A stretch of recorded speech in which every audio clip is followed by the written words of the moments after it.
Hola, buenas tardes. Bienvenidos a este evento.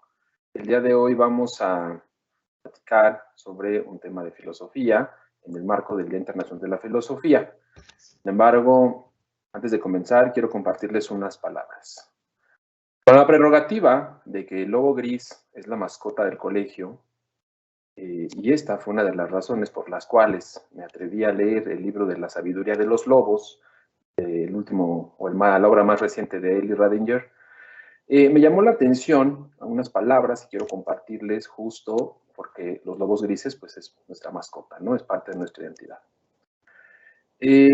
Cuando los animales juegan entre sí, hay normas a las que todos deben atenerse. Entre los lobos también existe una regla de oro.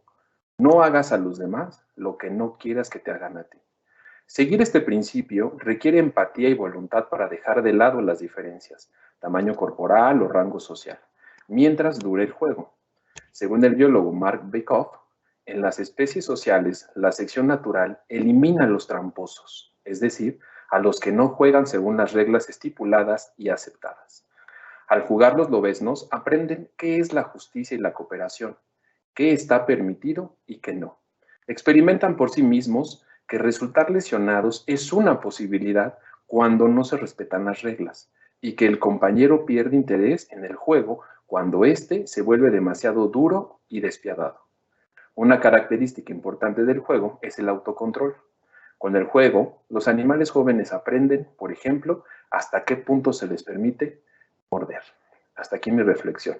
Pues reitero, muy buenas tardes a todos y todas los asistentes a esta conferencia que se realizará, reitero, en el marco del Día Internacional de la Filosofía, el cual se conmemora desde el año 2005, el tercer jueves del mes de noviembre. Esta tarde iniciaremos el diálogo sobre la importancia del código de ética de las y los estudiantes del Colegio de Bachilleres. Soy Leonardo González, responsable de la Academia de Filosofía del Plantel 4 Culhuacán, y tengo el gusto de participar con ustedes como moderador de este evento.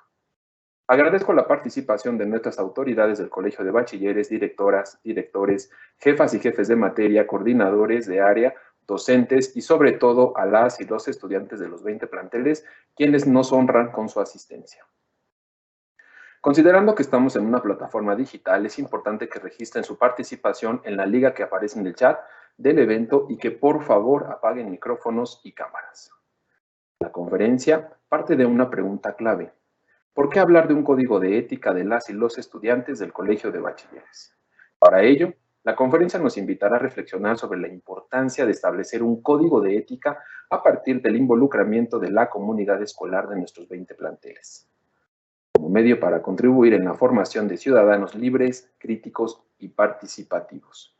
Para iniciar, me es grato presentar a la maestra Xochitl González Gómez, subdirectora de Orientación Educativa, quien nos brindará un mensaje de bienvenida.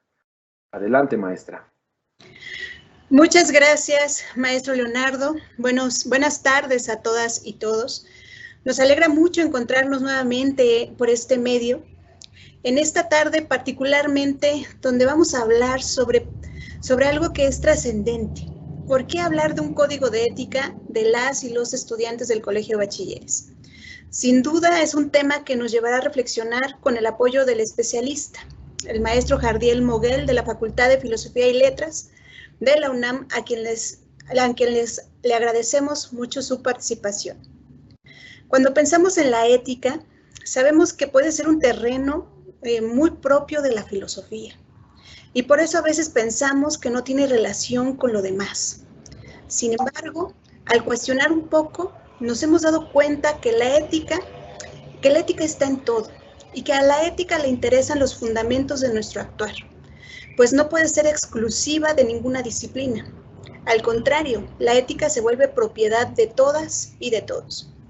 La ética o lo ético es una dimensión de nuestras vidas tan presente que muchas veces nos olvidamos de ella.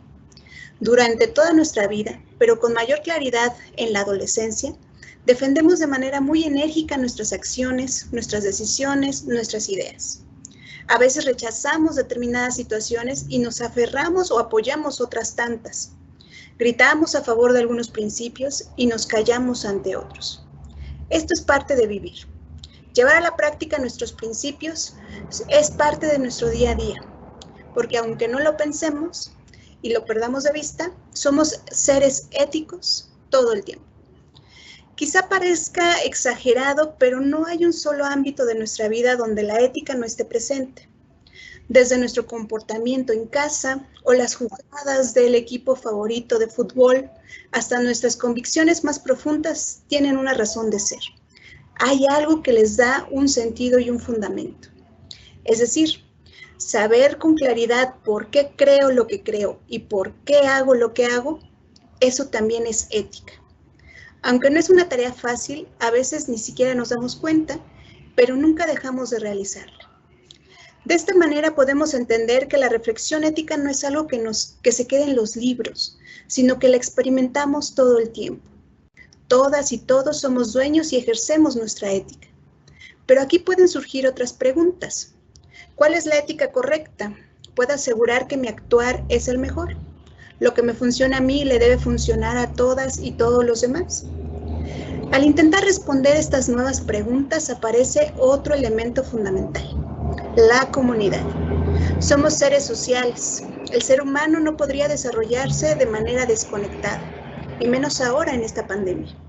Los alimentos que comemos, la ropa que vestimos, la escuela que tenemos, quienes nos ayudan o dificultan, son personas y todo el tiempo nos encontramos en presencia de las y los demás. Como dicen algunos autores, cualquier acto humano tiene un sentido ético. En el colegio estamos convencidos de nuestra capacidad para mejorar nuestras interacciones y en específico sabemos de la capacidad, creatividad y convicción de las y los estudiantes por mejorar su propia convivencia. Por ello, al tratar de imaginar cómo realizar, cómo mejorar la convivencia cotidiana, sabemos que no podemos lograrlo desde fuera, mucho menos imponiéndosela a las y los estudiantes. Aquellos principios que nos orienten deben pensarse y construirse con la participación de ustedes, estudiantes. Ustedes son quienes le dan vida. Son ustedes quien mejor sabe las situaciones que vive cada día, qué ayuda y qué no, qué impulsa y qué nos frena. Su involucramiento es indispensable para darle sentido y pertinencia a los principios que puedan favorecer la convivencia durante esta etapa en su vida escolar. Es así que la reflexión que hoy iniciaremos apunta a un proyecto más largo, que buscará tomar conciencia de la importancia de formular un código de ética que aporte a cada uno de ustedes en su formación como ciudadanos libres, críticos y participativos. En el colegio, los invitamos a no perder de vista que para favorecer la convivencia debemos avanzar en el respeto de todas las diferencias y el interés activo por incluir a cada una de las personas que forman parte de nuestra comunidad. Nadie se debe quedar atrás ni al lado, debemos avanzar juntos. Recuerden que el ejercicio ético implica buscar mi bienestar, pero es imposible separarlo de mi condición de pertenencia al grupo social del que soy parte. Además, la prioridad de mi bienestar se encuentra en el mismo nivel de responsabilidad de mi actuar y el impacto que tiene en las demás personas y en mi entorno. En resumen, queridos estudiantes, querida comunidad, aprendamos que no puede existir mi bienestar sin nuestro bienestar. Con esta idea en mente, avancemos e iniciemos en esta conferencia. Nuevamente agradecemos la participación de Jardiel Moguel por conducir esta reflexión que sabemos será de lo más provechosa para todas y todos quienes participamos en ella. Sean bienvenidos y bienvenidas. Muchas gracias, Leonardo.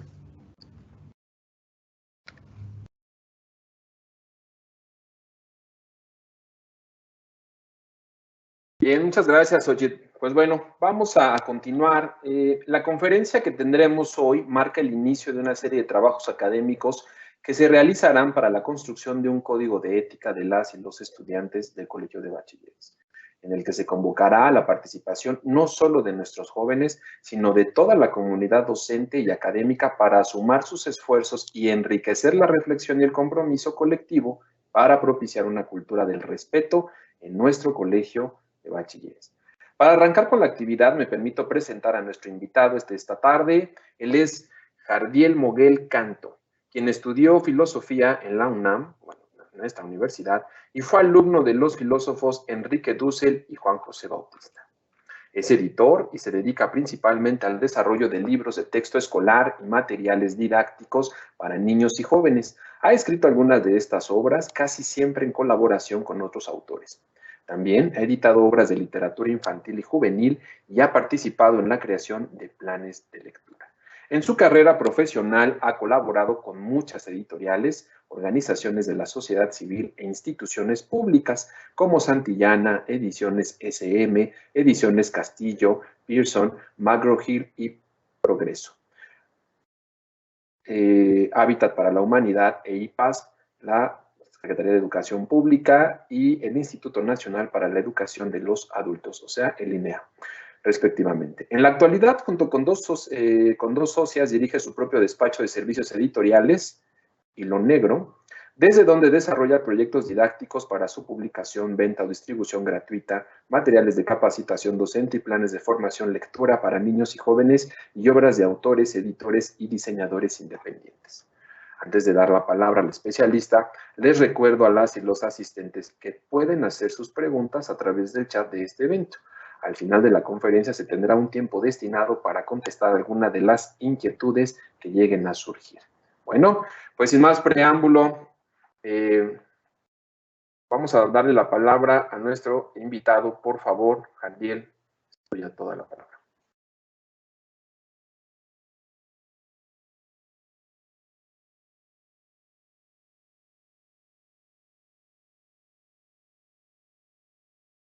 Tu micrófono, maestro.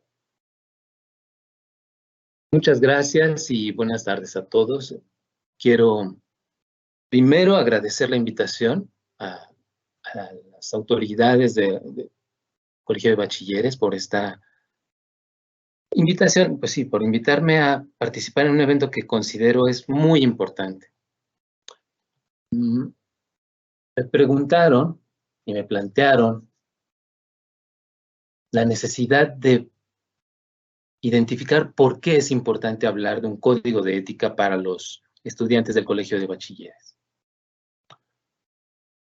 Estuve dándole vueltas un poco y pensé que la mejor manera es arrancar con una inquietud que tengo. Antes de alcanzar este tema específico, compartir con ustedes algo que me viene dando vueltas y sobre lo cual no tengo una respuesta clara. Todos los estudiantes de educación media superior, en cualquier escuela pública o privada del país, en cualquier lugar, han sido parte de un sistema educativo que tiene, entre otros principios, a los derechos humanos como el principal criterio ético de la enseñanza. Desde los 90 se estableció, gracias a unos tratados internacionales que firmó México, que la educación pública y la privada tendrían que estar alineados a la educación con base en derechos humanos. Y ha sido así en todos los modelos educativos que se han establecido, en todos los programas y planes de estudio que se han establecido desde hace 30 años. Se considera a los derechos humanos y a los valores asociados a la democracia como una forma correcta, adecuada, de lograr que las personas alcancen a construir la sociedad democrática, armónica, justa, pacífica, que México se ha planteado como ideal. Han pasado tantos años ya bajo este enfoque que podemos asegurar que hay generaciones, cientos de miles o millones de jóvenes en México que han tenido esta formación ciudadana con un enfoque de derechos humanos y de valores. Probablemente los estudiantes, todos los que están ahorita escuchando y muchos más, recuerdan de sus clases de formación cívica desde primero de primaria durante toda la primaria, la secundaria y probablemente ahora en el bachillerato, que se les ha hablado de la importancia de los derechos humanos, de las libertades, de que el Estado garantice su ejercicio y su práctica, de que se fomenten. Y esto ha sido continuo durante años de educación escolarizada. Y lo que me inquieta, y es lo que les quiero contar, es cómo si hay tantas generaciones de estudiantes que han pasado bajo este enfoque, que han aprendido bajo este enfoque, que la ciudadanía se debe construir en un sentido, que la sociedad requiere de la aplicación de ciertos valores, de ciertas prácticas cotidianas. Si hay tantos estudiantes así, ¿por qué hay índices tan altos de violencia, de acoso, de agresiones dentro de las escuelas públicas y privadas, de nivel medio superior y de secundaria, por ejemplo? De acuerdo con la encuesta nacional sobre exclusión, intolerancia y violencia en escuelas de educación media superior, que elaboró por tercera vez el Instituto Nacional de Evaluación de la Educación, 72% de los estudiantes varones de las escuelas de educación media superior y 65% de las mujeres estudiantes en estas mismas escuelas han experimentado algún tipo de violencia o agresión por parte de sus compañeros en el año previo anterior a las preguntas que les hicieron. Eso es, desde mi punto de vista, sorprendente. Es gravísimo. Por ejemplo, hay cerca de 95,000 estudiantes en el colegio de bachilleres. Quiere decir que alrededor de 60,000 han padecido un tipo de violencia ejercido por sus compañeros de grupo. Es muchísima gente. Y eso ocurre a nivel nacional. Y es violencia de todo tipo. Hay violencia psicológica, violencia verbal. Hay violencia que se vive como agresiones cotidianas que parecen normales, o las burlas, el rechazo, como la frialdad al hablar. Hay violencia física que tiene que ver con agresiones, acoso específico hacia las mujeres, hacia personas con preferencias sexuales distintas. Todo esto ocurre en las escuelas. Y es sorprendente porque es violencia ejercida por chavos y chavas que han sido educados en un sistema que tiene los derechos humanos y los valores como un criterio para regular la convivencia. Lo que me inquieta es saber si acaso es la educación en valores algo fracasado, o es la sociedad la que, como dicen muchos adultos, está pasando por muchos problemas y se quedó sin valores, ¿no? Le faltan valores a los jóvenes. Creo que es un problema bien complejo para resolver. Necesita de estudios muy, muy profundos. Sin embargo, y esto quiero señalarlo, y me gustaría que ustedes también lo reflexionaran, creo que a la educación en valores que todos ustedes han recibido, los estudiantes de bachillerato y muchos de los que ya están en las universidades, y a la educación en derechos humanos, le ha hecho falta algo que la maestra Xóchitl ya señalaba. Yo creo que a la educación en valores y derechos humanos le hace falta ética.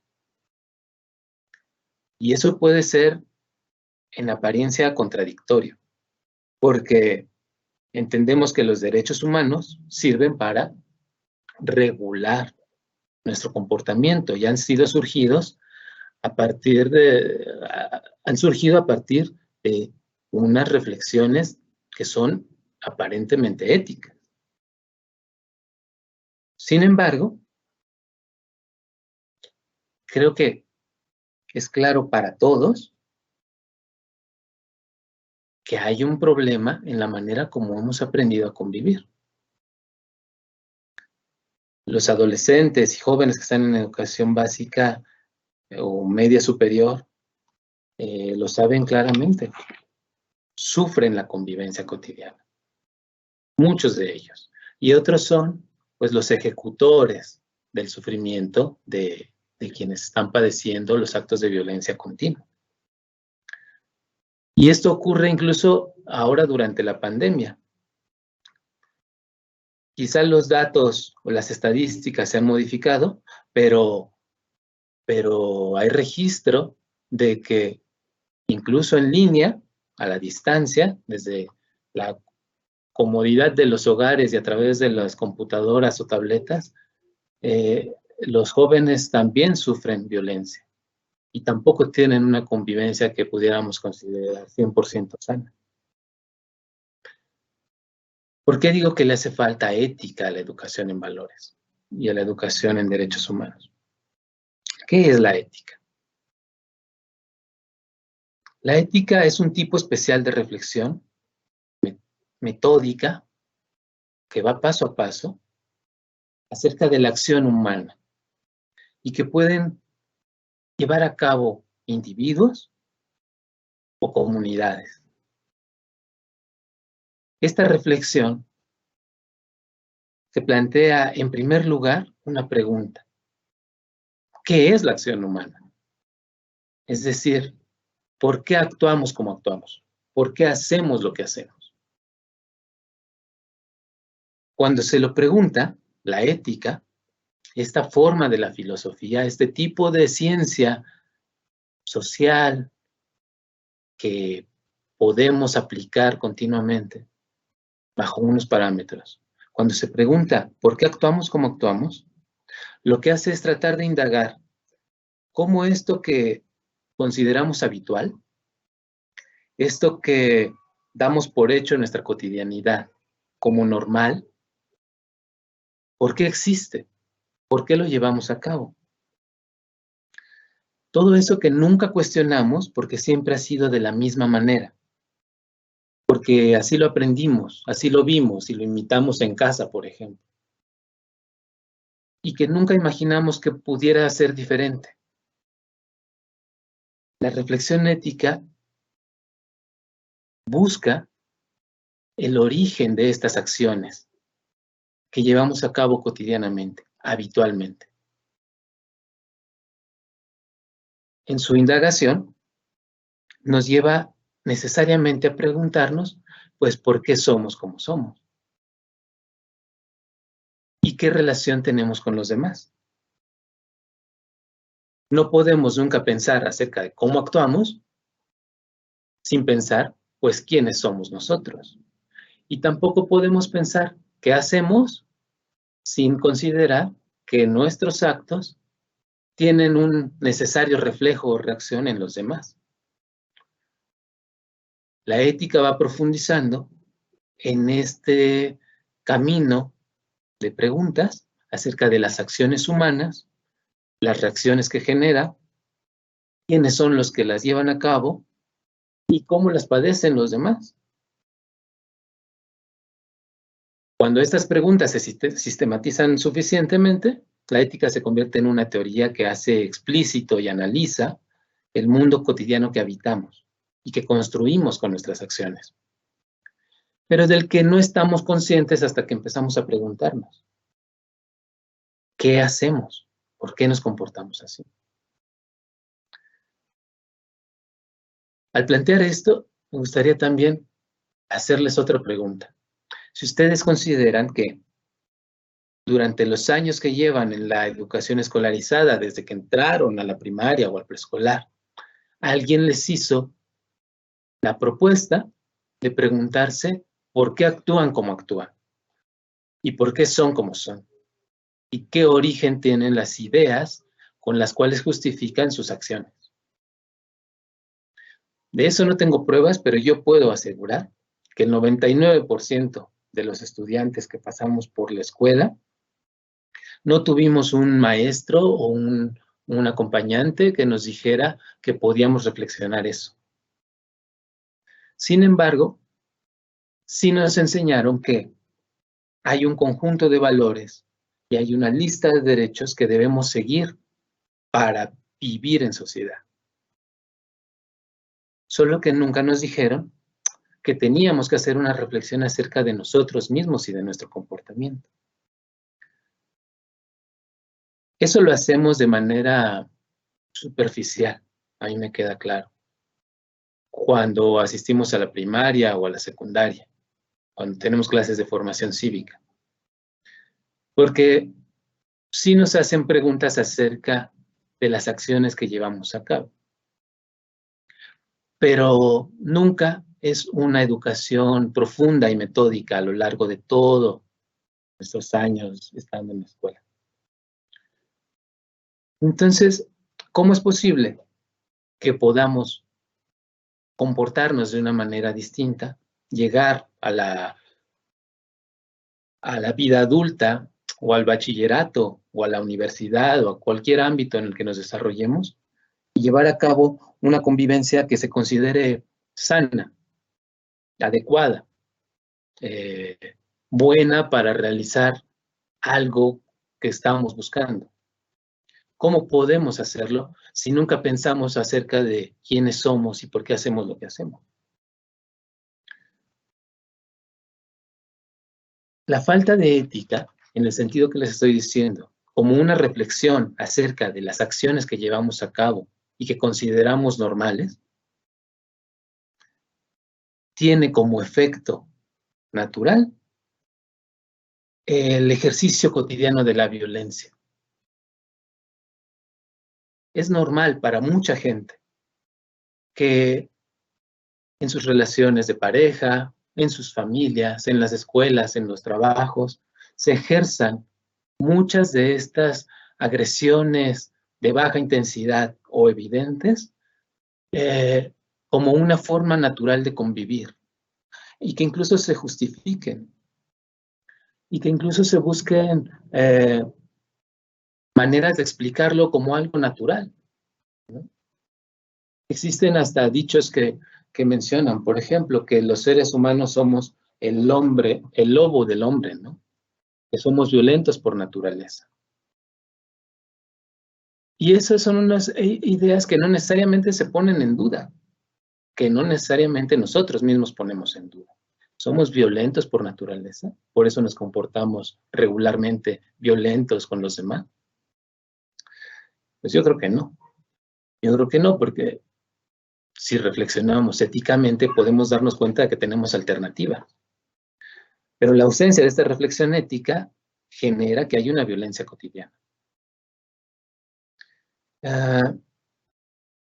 Por eso, la importancia de la ética, es decir, de reflexionar éticamente, cotidianamente, de hacerlo una práctica habitual, consiste en que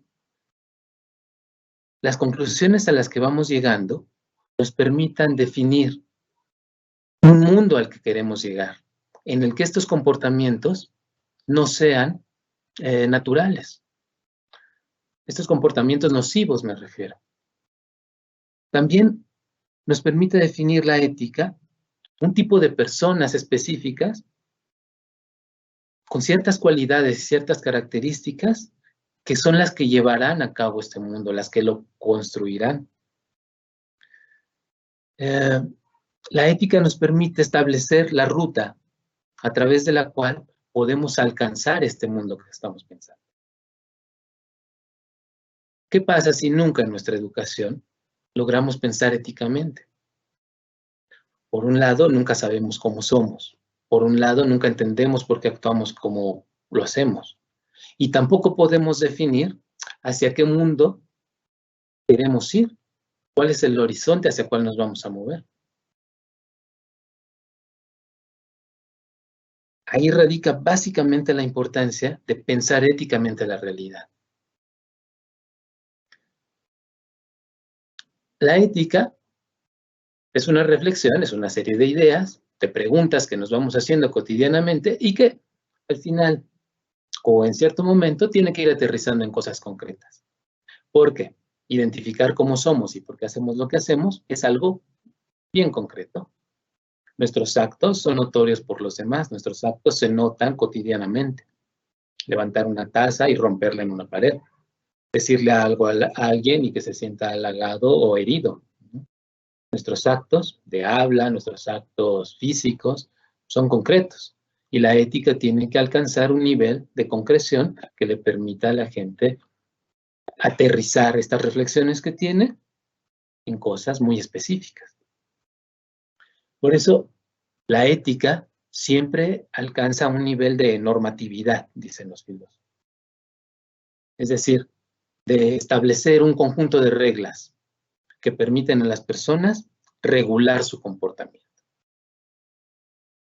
en pos de una sociedad que consideramos adecuada, que consideramos posible y a la que nos queremos acercar.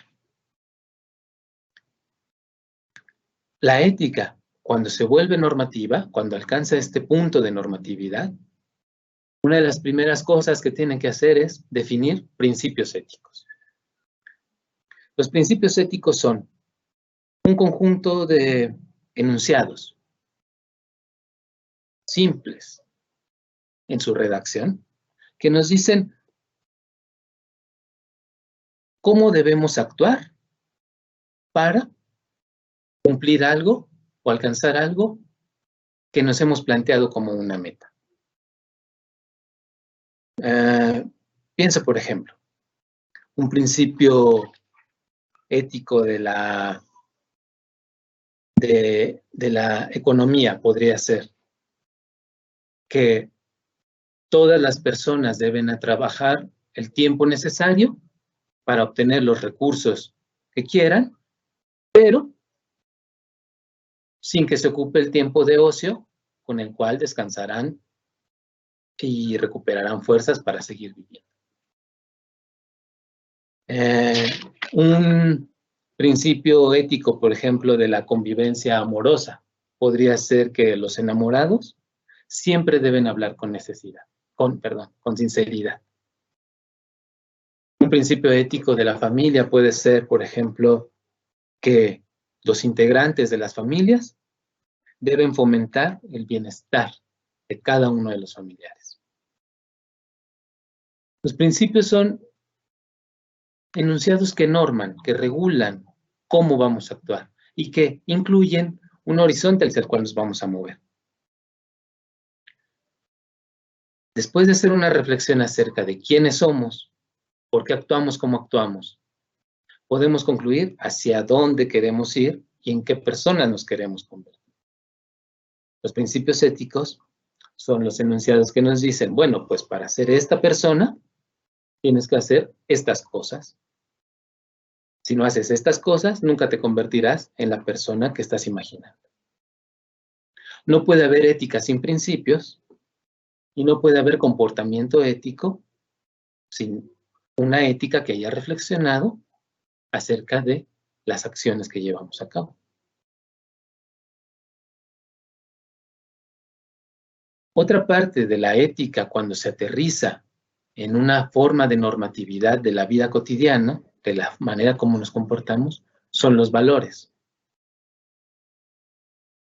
Los valores es algo que a todos los estudiantes nos recetan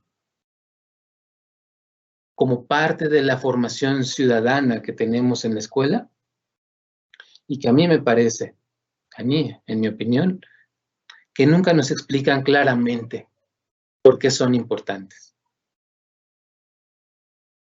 Es más, creo que hay un equívoco en la forma en que nos lo enseñan, porque siempre nos dicen que debemos aprender a convivir con valores.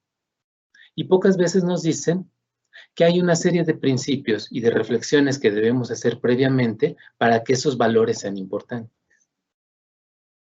Un valor ético es un medio considerado importante para lograr algo. Por ejemplo, para un hombre perdido en el desierto. que está sediento, algo valioso, sería agua. Para un hombre que se está ahogando en el mar, el agua no tiene el mismo valor. Lo que consideramos valioso es algo que nos permite alcanzar una cosa en un contexto específico, de acuerdo con una serie de ideas acerca de lo que consideramos bueno o deseable en un momento. Si me estoy muriendo de sed, el agua es valiosa. Si me estoy ahogando, el agua no tiene valor. Es más valioso el aire o un salvavidas. Hay valores en cada ámbito de la vida cotidiana de las personas. Hay ciertos valores que son adecuados en el ámbito familiar. Hay ciertos valores que son adecuados en el ámbito deportivo. Hay ciertos valores que son los que más nos han enseñado, que son muy relevantes en lo social, con una idea de sociedad democrática, justa, armónica, hacia la cual nos estamos moviendo. A todos nos han enseñado que la democracia o la sociedad pacífica, justa y armónica requiere de igualdad, de libertad, de solidaridad, etc.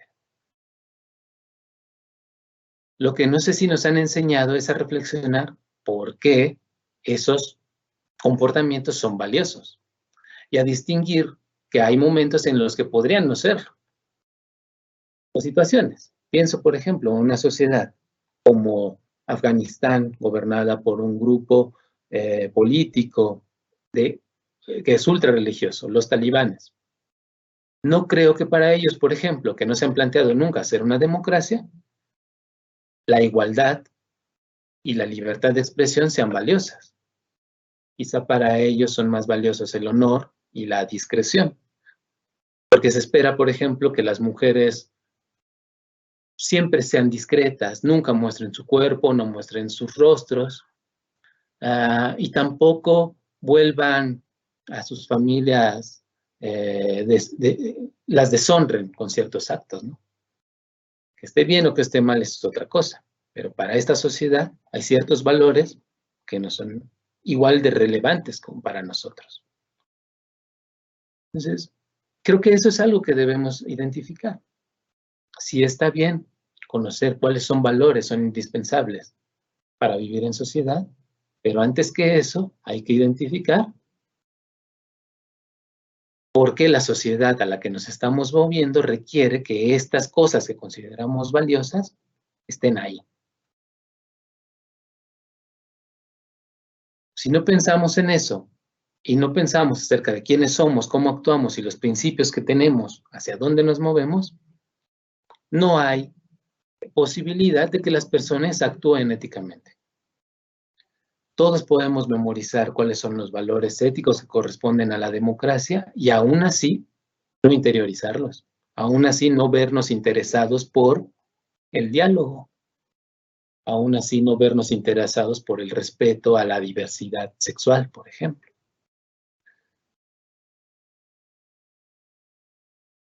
Cuando la reflexión ética se hace cada vez más profunda, logra ir sistematizando todos estos aspectos. Una idea de humanidad, es decir, la respuesta a quiénes somos, una idea de acciones humanas, es decir, también cómo construimos el mundo, cómo nos relacionamos con los demás, y logra ir definiendo el mundo hacia el cual queremos movernos. Y para eso plantea unos principios y unos valores. Tanto los principios como los valores pueden modificarse según las necesidades y según lo que continuamente identifiquemos como relevante para el mundo al cual queremos aspirar, para la sociedad a la cual queremos ir. Espero que hasta este momento haya sido clara la idea, o lo que quería compartir, la inquietud que tengo. ¿Por qué es insuficiente la educación en valores? ¿Por qué hay tanta violencia en las escuelas? Yo creo que es básicamente porque no se ha hecho esta reflexión ética continua, porque nunca nos han invitado a reflexionar acerca de por qué nos comportamos así y qué mundo queremos para nosotros y para los demás.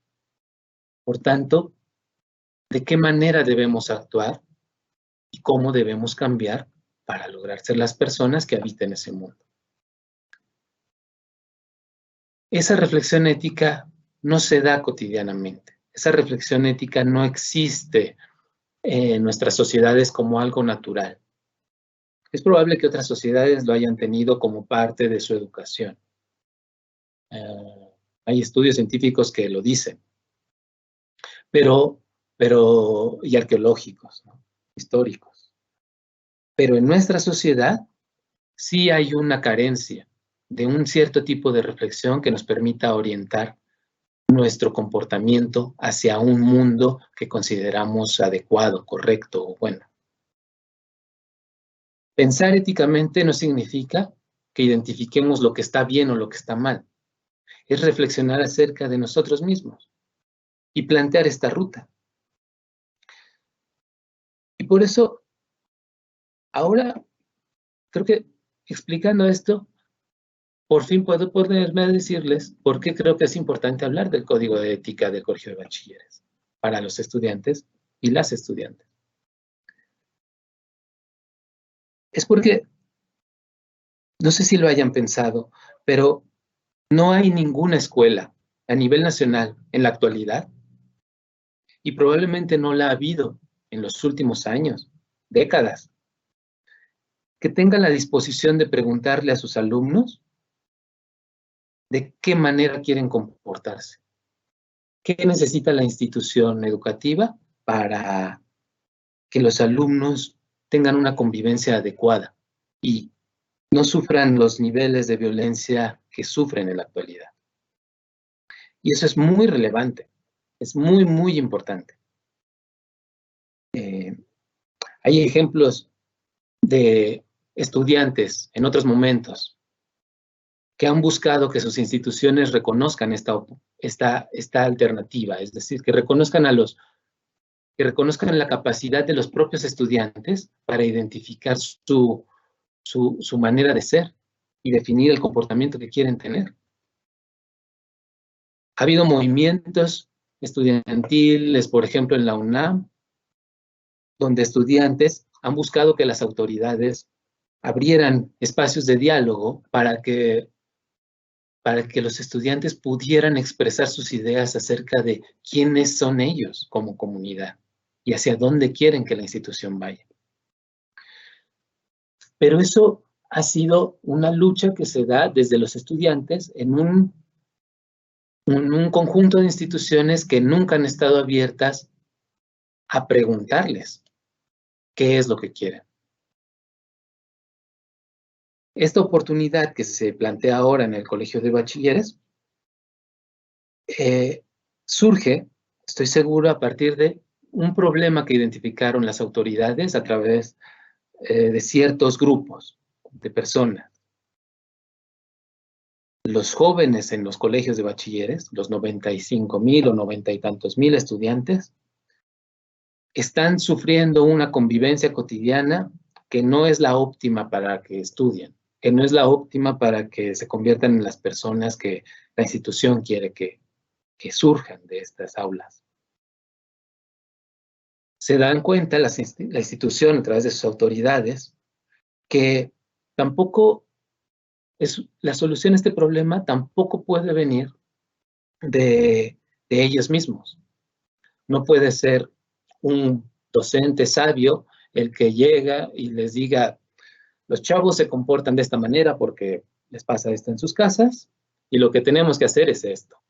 Y a rajatabla se aplican una serie de reglas y criterios que empiecen a modificar el comportamiento de los estudiantes. Eso es lo que han identificado las autoridades, que no pueden proceder de la misma manera que lo han hecho antes, porque la solución será la misma que antes y es la forma en la que estamos conviviendo en la actualidad. Si las reglas son impuestas y en la construcción de las reglas no participan quienes tienen que someterse a ellas, la convivencia no va a cambiar. Es un ejemplo, cualquier escuela de bachillerato. Por eso, esta oportunidad que se presenta a los estudiantes del bachillerato, del colegio de bachilleres, es única, es especial y tienen que aprovecharla.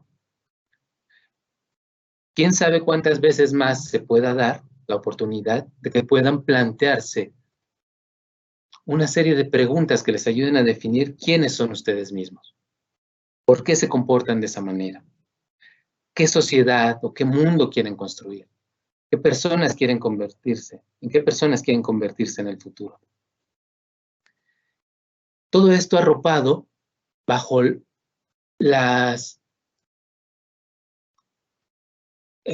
arropado por una serie de mecanismos que la misma institución ofrece.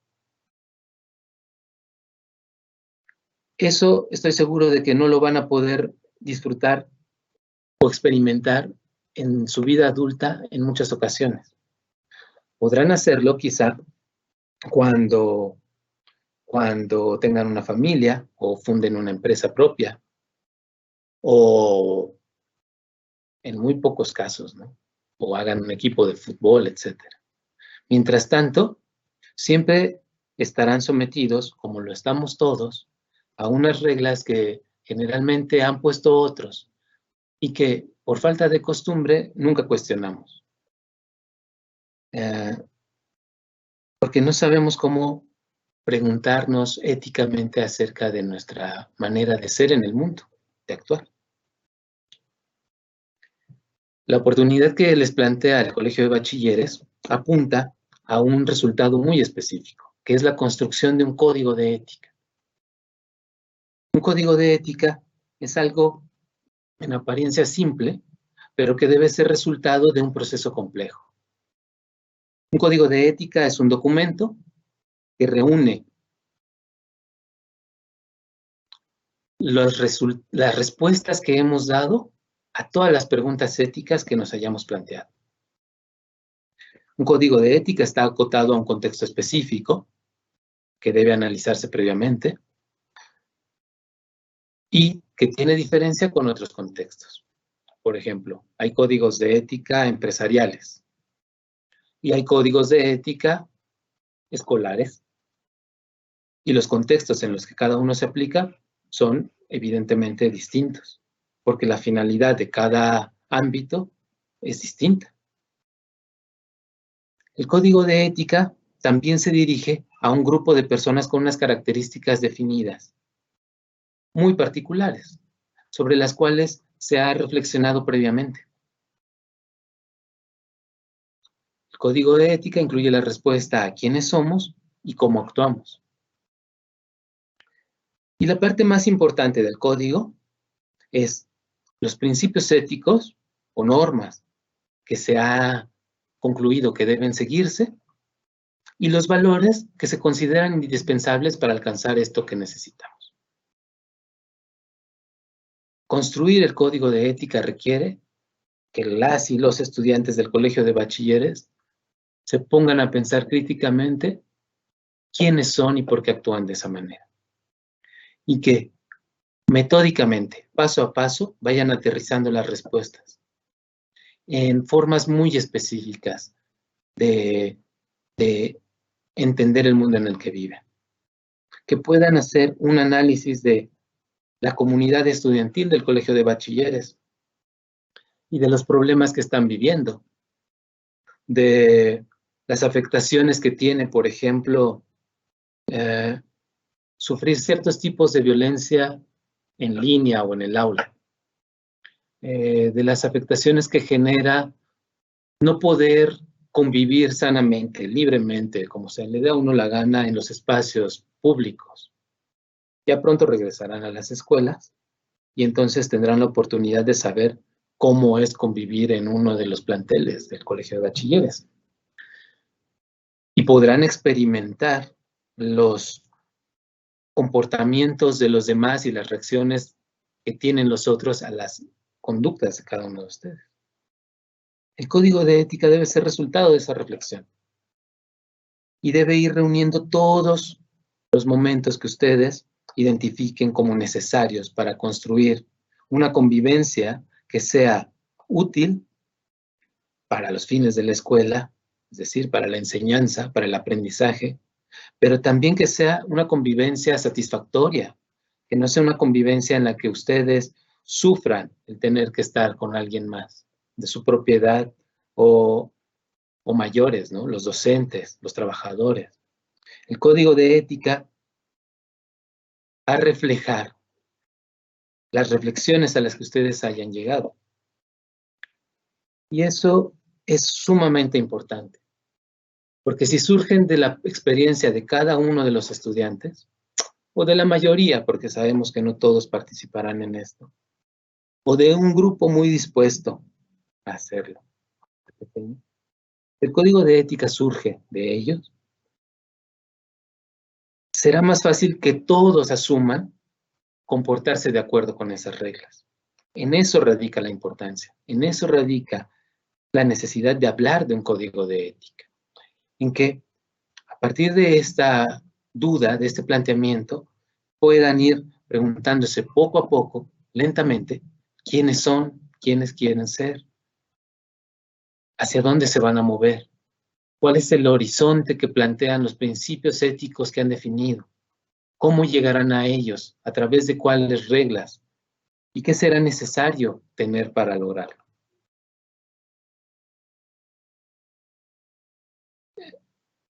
Si el código de ética se los imponen, difícilmente lo podrán aceptar. Si el código de ética lo construyen los estudiantes, reflejará las necesidades de los jóvenes. Reflejará también sus ideas. Y difícilmente los otros estudiantes que no participen y que se opongan podrán rebatirlo. Será más fácil que la comunidad se integre a partir de esta construcción ética, de una comunidad que apunta hacia un mundo hacia el que todos van.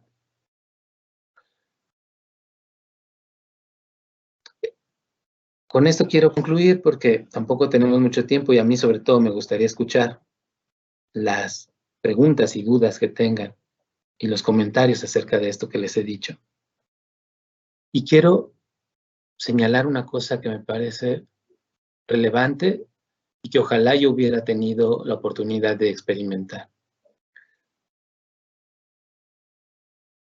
Que una institución pública de educación media superior tenga la disposición de preguntarle a los estudiantes quiénes son y cómo van a comportarse en las escuelas donde estudian, es una oportunidad de oro que no pueden no aprovechar. Esta experiencia les servirá muchísimo en el futuro para quienes participen, alumnos y docentes. Es una oportunidad que no se está dando en ninguna otra escuela pública o privada del país. Es una oportunidad que enriquecerá la institución porque demostrará que autoridades y alumnos son capaces de construir una comunidad escolar que vaya más allá de la formalidad institucional, en la que alguien sabio le dice a los demás, esto tienes que aprender, esto tienes que ser en el futuro. Es una oportunidad que no pueden desaprovechar. Ojalá todos los demás que estamos aquí, los adultos que ya nos dedicamos a dar clases o a hacer otras cosas, ojalá hubiéramos tenido la oportunidad de que nos preguntaran eso, porque quizá nuestra vida adulta hubiera tenido ciertas diferencias, por lo menos en nuestro comportamiento cotidiano y con las relaciones que logramos establecer con otras personas. Estoy seguro de que los chavos que participen, chavas y chavos, de cualquier edad que participen en esta experiencia, enriquecerán su manera de ver el mundo, porque podrán hacerse unas preguntas y tener unas respuestas que nunca nadie más ha esperado de ustedes, pero que condicionan la manera como se construye la sociedad. Si cada persona se preguntara cotidianamente por qué hacemos lo que hacemos, y por qué somos como somos, estoy seguro de que habría menos violencia en los ámbitos donde nos desenvolvemos, donde convivimos con otros. Si hiciéramos eso cotidianamente, nuestras relaciones amorosas serían más dulces y buenas. Nuestras relaciones familiares también lo serían. Probablemente habría madres y padres menos estrictos o menos ausentes. Habría quizá trabajos donde no se sufriera la explotación del tiempo de estar ahí sin hacer algo que a uno le guste, etc. Aprovechen esta oportunidad porque vale muchísimo y tengan la seguridad, investíguenlo si quieren, de que no hay otra escuela en todo el país que esté planteándole esta oportunidad a sus estudiantes. Con eso quiero concluir y decirles que ojalá tengan mucho éxito. Ojalá tengan mucho, mucho éxito y esto les sirva, no lo que les digo yo, sino lo que van a hacer para que sus vidas cambien y su educación sea lo más satisfactoria posible. Muchas gracias.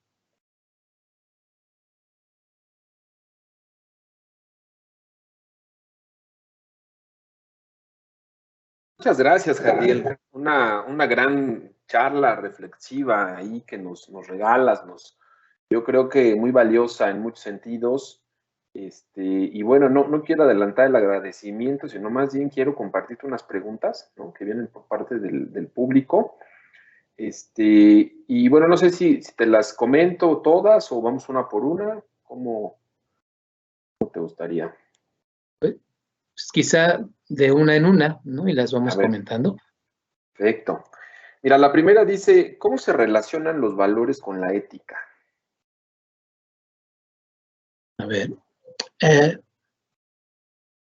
Los valores entendidos como medios para conseguir fines, en términos éticos, son este conjunto de comportamientos, actitudes, de conductas que consideramos valiosas para alcanzar un objetivo específico social. Por ejemplo, la democracia incluye ciertos valores, que es el reconocimiento de la diversidad, la igualdad entre hombres y mujeres, el respeto a la diferencia, ¿no?, entre otros.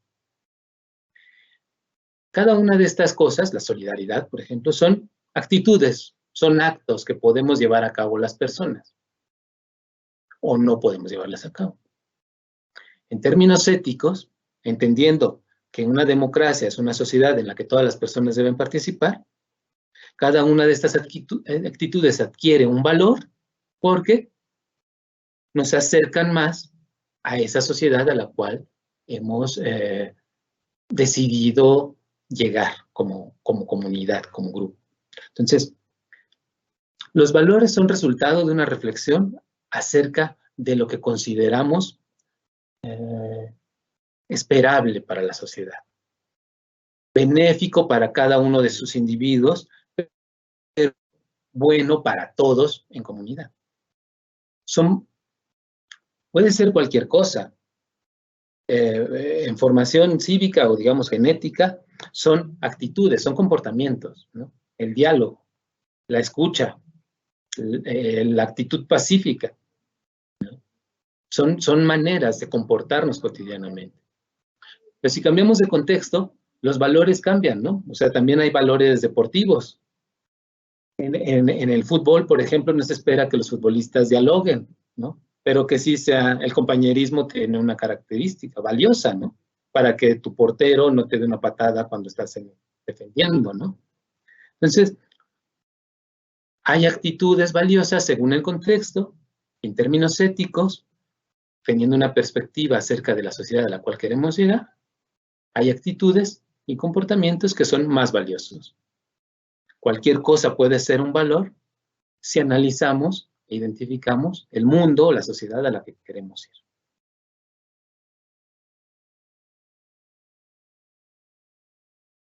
Bien, voy con la segunda pregunta. Sí.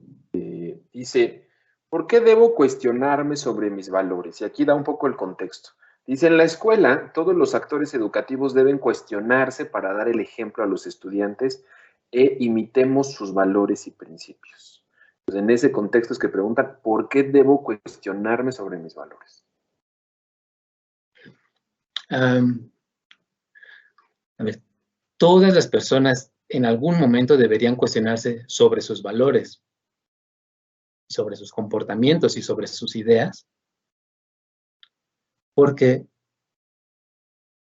la única manera de conocer cómo somos, de conocernos a nosotros mismos, es a través de identificar lo que hacemos cotidianamente y damos por hecho.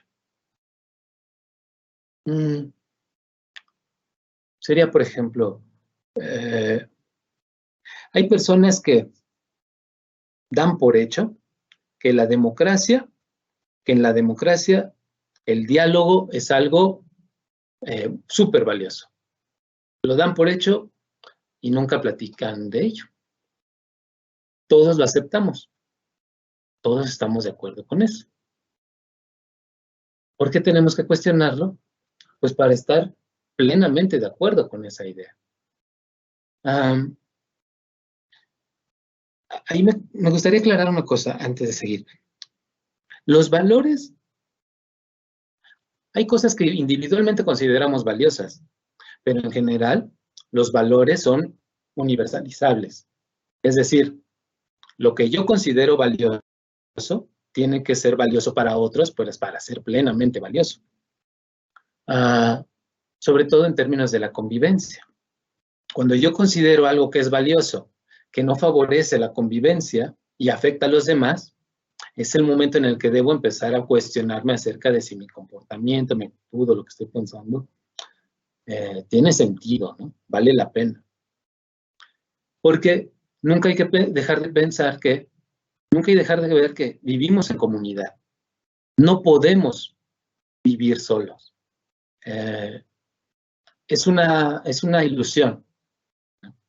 Creer que podemos vivir fuera de la sociedad y que puede haber humanos individuales, que alguna vez los hubo y que un día se reunieron y decidimos vivir en sociedad. Eso es falso, somos una especie de comunidad, de tribu, como las manadas.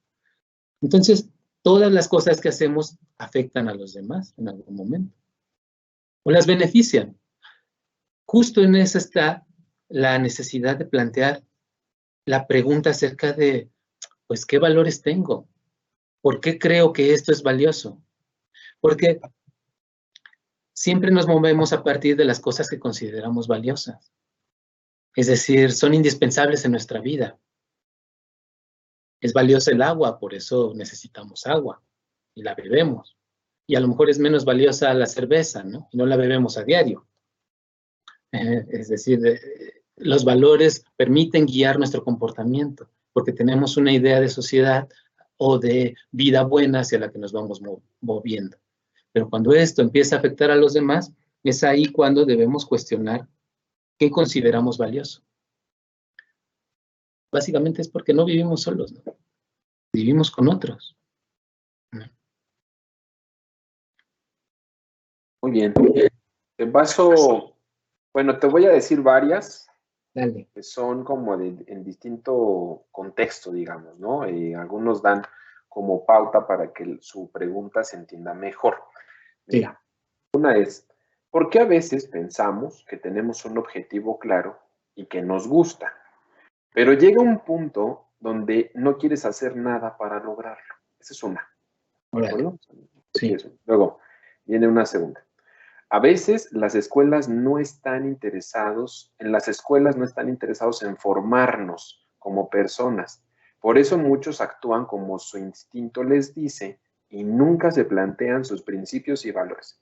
¿Qué se hace en estos casos? ¿No? Es como, ¿vale? Y va una tercera.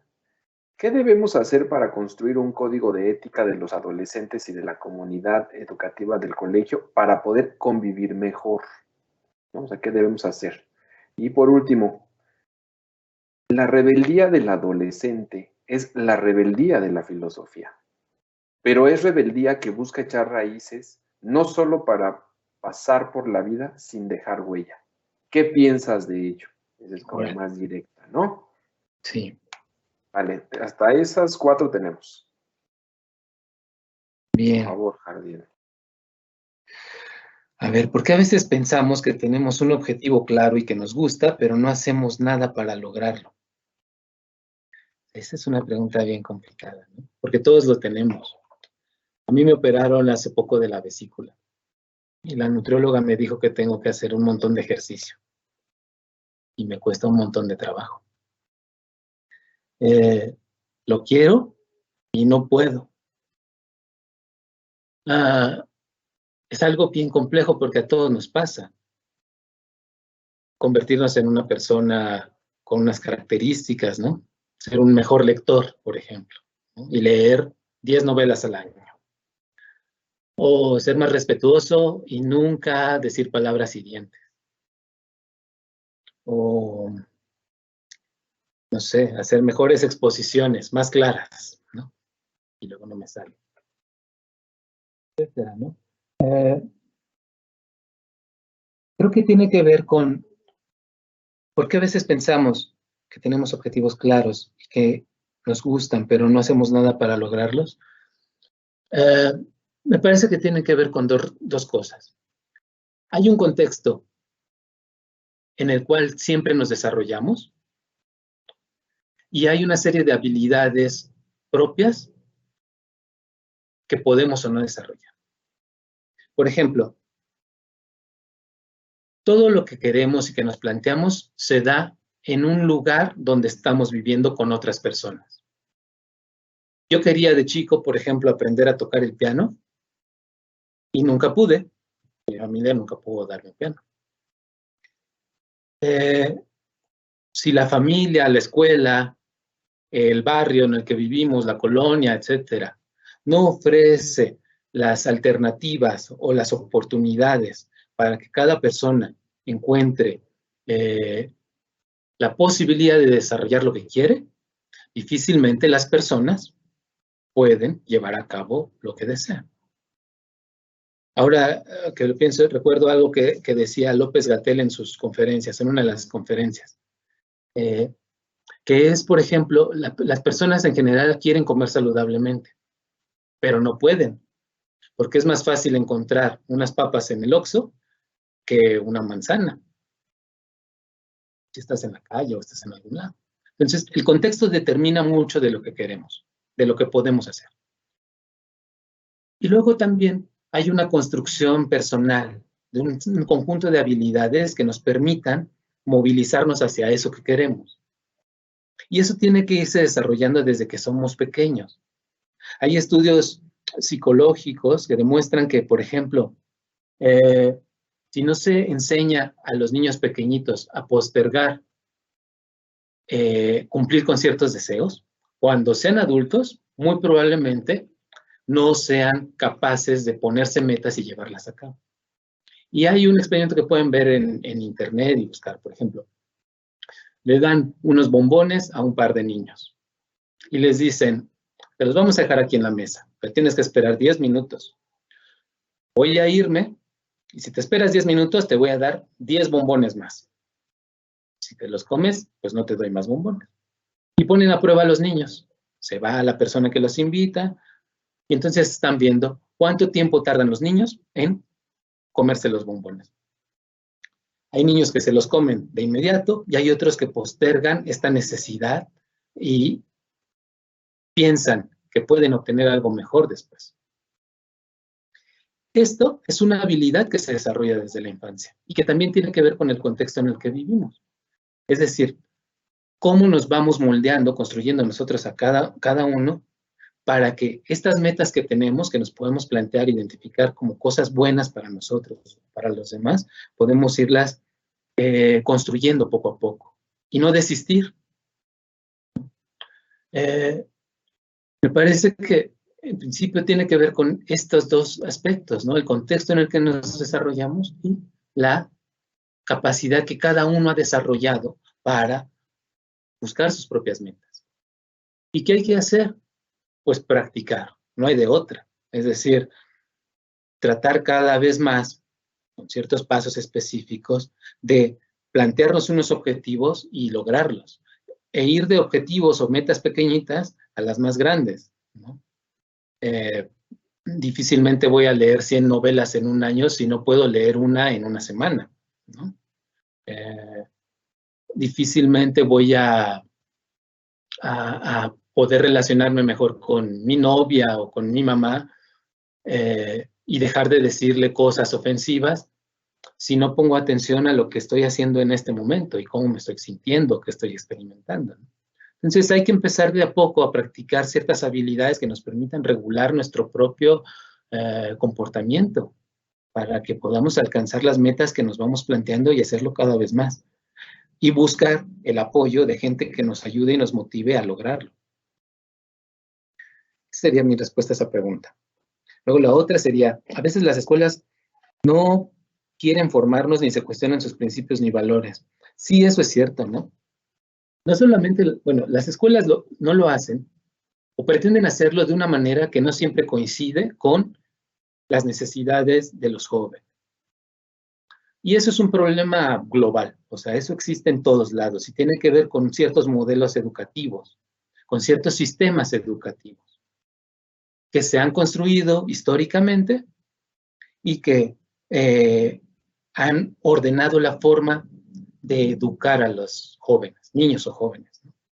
Y yo creo que muchos hemos experimentado esta sensación de que hay algo en la escuela que no nos permite aprender lo que necesitamos, ¿no?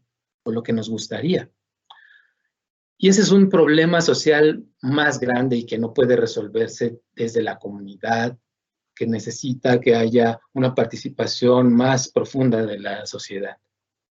Sin embargo, por ejemplo, este experimento que va a hacer el Colegio de Bachilleres me parece que apunta a una transformación de la comunidad escolar y del funcionamiento de la escuela. Es decir, al preguntarle a los alumnos, por primera vez, y tratar de sacar un documento institucional que diga, esto quieren los alumnos, esto piensan de ellos, esto van a hacer, se comprometen a hacer eso, eso necesariamente tiene que cambiar la institución. Tiene que hacer que esa institución eventualmente se vuelva más democrática y tenga mecanismos de participación diferentes, ¿no?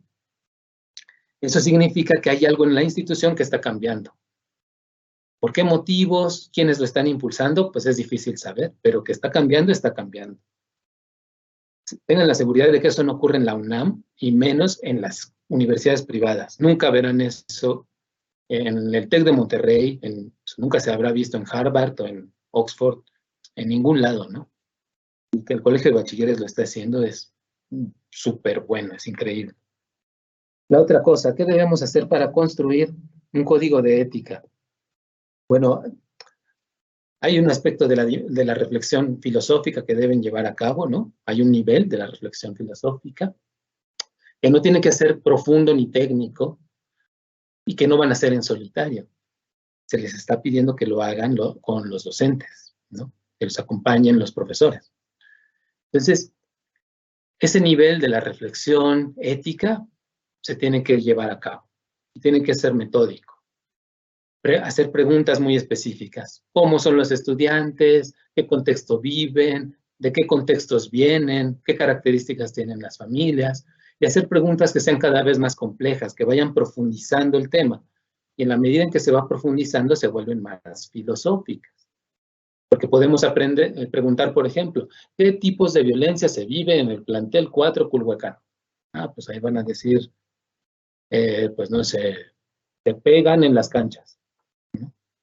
Por decir algo. Pero si se va profundizando en el tipo de preguntas, por ejemplo, si se profundiza y se dice, este es el tipo de violencia que ejercen todos los adolescentes en toda la educación superior. Esa es una pregunta con una mayor profundidad. Y si se pregunta, ¿este es un ejercicio de la violencia que llevan a cabo todos los adolescentes en una sociedad? Y la respuesta que tengan, ¿no?, le dará mayor profundidad al tema, etcétera. Entonces, está el aspecto de la reflexión filosófica, de la reflexión ética. que es básicamente pregúntense acerca de qué hacen, cómo lo hacen y por qué lo hacen. Y está otro aspecto más concreto y específico, que tiene que ser ir construyendo los documentos, los materiales en los que vayan aterrizando todas estas respuestas. Y eso se tiene que ir sistematizando en la escuela. Tiene que haber grupos de trabajo específico donde se hagan estas preguntas y donde logren discutirlas.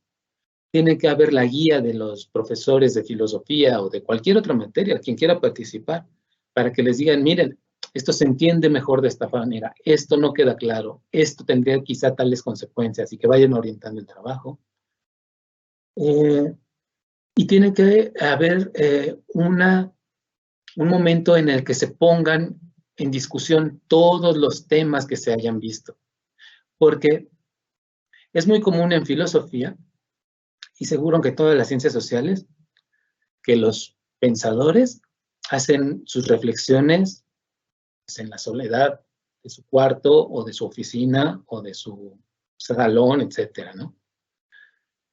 Y llegan a la conclusión de que han encontrado una verdad verdadera.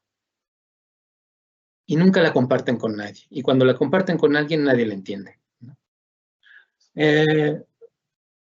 Entonces, tiene que llegar un momento en que las reflexiones que tengan las compartan con la comunidad, con quien quiera participar y discutirlas, y que las sometan a crítica, para ver si es cierto que los adolescentes son de esas características, si son irresponsables, o si son, como dice la pregunta siguiente, si son rebeldes, ¿no? Esa es una idea acerca de los jóvenes. Entonces, está la parte filosófica, la parte del análisis, ¿no? La investigación, del estudio. Está la parte técnica, construir documentos, hacer grupos de trabajo y al final pues reunirlo con una estructura que sea simple y válida para todos, ¿no? Código de ética que explique pues qué características tiene la comunidad, qué tipo de comunidad quieren ser, qué normas se están poniendo y hacer una lista, ¿no? Los alumnos deben hacer tal. ¿Y qué consideramos valioso para eso? ¿No? Pues sí, la diversidad sexual es valiosa, por ejemplo. Pero también el deporte, podríamos decir, ¿no?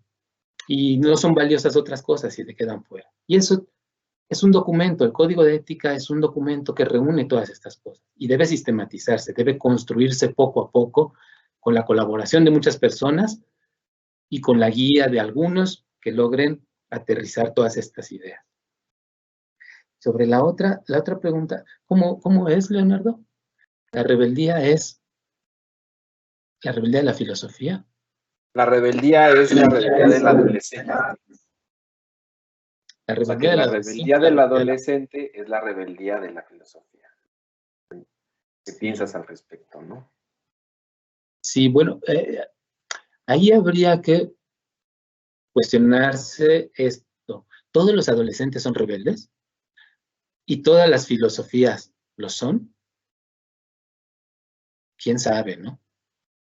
Creo que sí hay una rebeldía propia de los adolescentes que tiene que ver con la construcción de una identidad propia, que se distingue de la forma de vida o de ser que las familias o las escuelas han fomentado.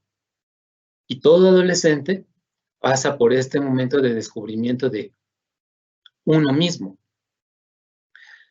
Si vive en una familia muy opresiva, es más probable que el adolescente sea más rebelde.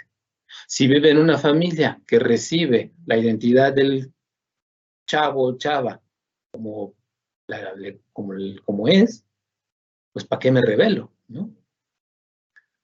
Toda rebeldía necesita una oposición, necesita una opresión, digamos, ¿no? No puede haber rebeldía sin opresión, sin algo contra cual rebelarme. Entonces, y lo mismo pasa con la filosofía. Hay teorías filosóficas que están muy bien instaladas en la cultura popular o en la sociedad, ¿no? Hay filósofos que se consideran muy, muy importantes y que pues nadie toca, ¿no? O sea, Nadie toca críticamente, o nadie dice, ese señor estaba loco, ¿no? Nadie piensa eso de Sócrates. Nadie piensa eso. Entonces, hay filosofías que se han instalado muy bien, digamos, o teorías filosóficas o filósofos que se han instalado muy bien en la sociedad y que no necesariamente son rebeldes. Esto depende también del lugar desde donde se construye la filosofía y del punto de vista del filósofo, ¿no? ¿Qué es lo que considera que es la filosofía? Entonces, siempre, yo lo que diría es que hay que tener cuidado con estas afirmaciones tan contundentes, porque nos pueden llevar a tener ideas que no necesariamente son ciertas y que al final pueden volverse prejuiciosas. ¿Todos los filósofos somos rebeldes? Pues no lo creo. No lo creo porque podemos tener una buena vida. ¿Todos los adolescentes lo son? No lo son. Pero lo que sí es que sí deberían ser, o sea, sí deberían buscar rebelarse ante aquellas cosas que no les permiten ser la mejor persona en la que pueden convertirse. Es decir, rebelarse ante aquellas cosas que no les permiten aprender todo lo que quieren, vivir tranquilamente, tener momentos de gran felicidad. Ante esas cosas cualquier persona debería rebelarse. De acuerdo, otra Jardiel. De acuerdo, Jardiel. Te voy a decir otras 3 preguntas, pero esas te pido que Sí. las anotemos y Sí. tal vez ya no nos dé tiempo de contestarlas. Pero Ok. sí me encantaría que los que nos acompañan supieran que transmitimos sus preguntas, ¿no? La primera sería, ¿entonces la ética es como una norma de vida? Esa es la primera pregunta. La segunda sería, ¿la ética se aplica en cualquier ámbito? Esa sería la segunda pregunta, ¿no? Creo que se puede contestar muy rápido esa. Y la tercera es, ¿qué pasa cuando la ética de instituciones va en contra de mis valores? Y en esa misma le agrega, digamos, como una pregunta secundaria. ¿Se pueden poner en negociación los valores? Esa es la pregunta con la que termina. ¿Te parece si en 2 minutos más o menos das como una respuesta global y cerramos el evento? Sí. Vale. La ética es como una norma de vida, sí, en un sentido, ¿no? O sea, la ética plantea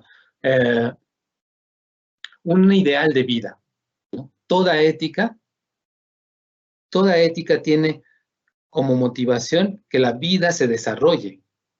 O sea, no hay ninguna ética que piense que se muere la humanidad, ¿no? Entonces, toda ética tiene un ideal de vida. Y para que este ideal se cumpla, necesita unas reglas. Claro, hay normas distintas, reglas distintas, pero básicamente todas las reglas en toda ética deben apuntar a que la vida humana se desarrolle en comunidad. No podría haber una ética que diga, no, que los individuos se separen y que se mueran cada quien solos por su lado. Sería imposible, ¿no? Todas las éticas al final se vuelven normativas. Y cada ética apunta hacia el desarrollo y reproducción de la vida de una comunidad.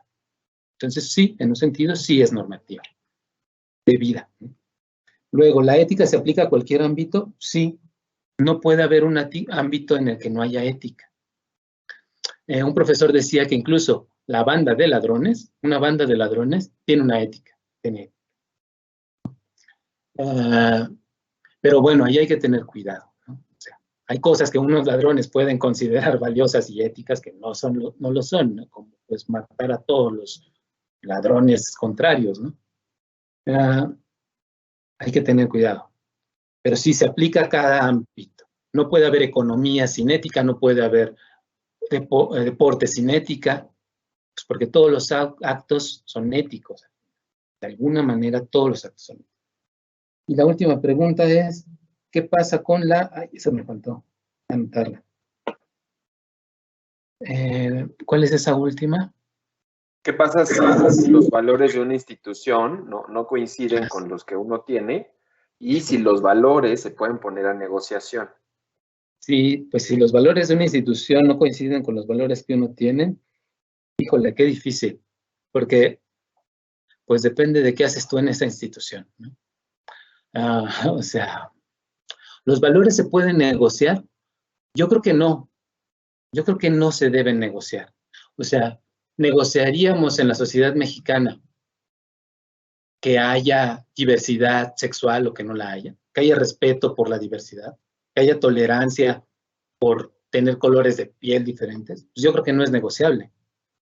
Los valores a los que hemos alcanzado como algo que es valioso, importante para desarrollar una sociedad, no son negociables.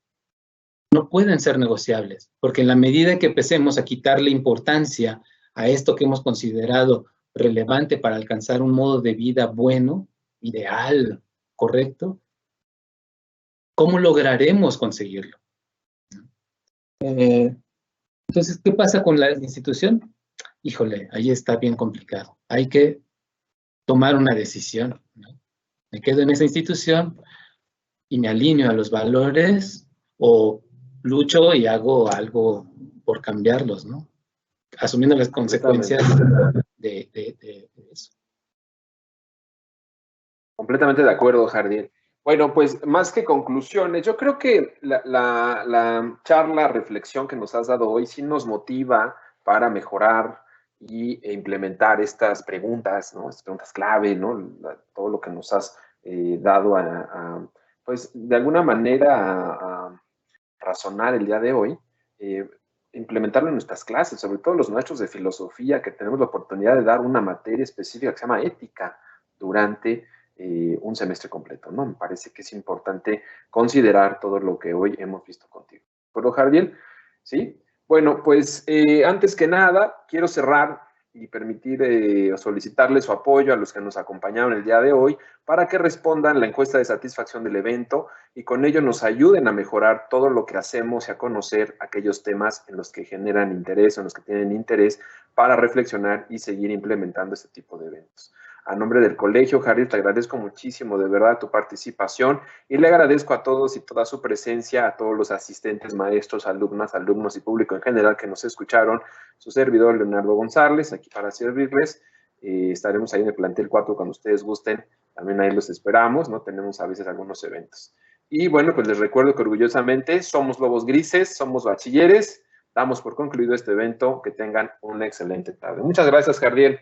Estamos en comunicación. No me despido. Espero que nos comuniquemos luego. Gracias, maestros, maestros, alumnas, alumnos y compañeros del área central. Muchas gracias. Gracias a Dios.